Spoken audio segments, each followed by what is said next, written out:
never told us we were brothers.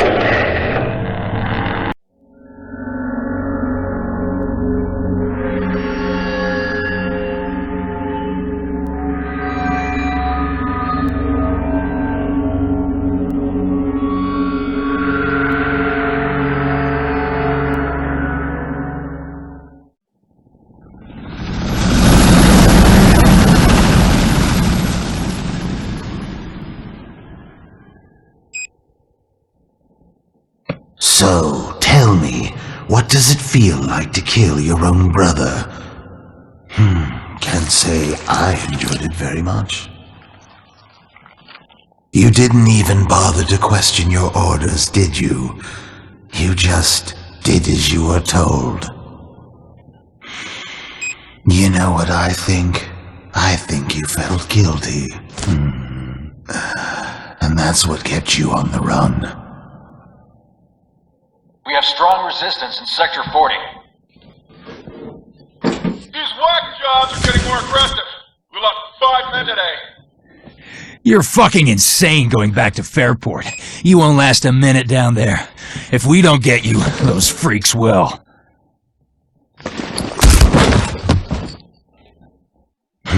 Sounds like Armagan's feeble attempt to clean up their mess isn't going so smooth.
We are being hunted.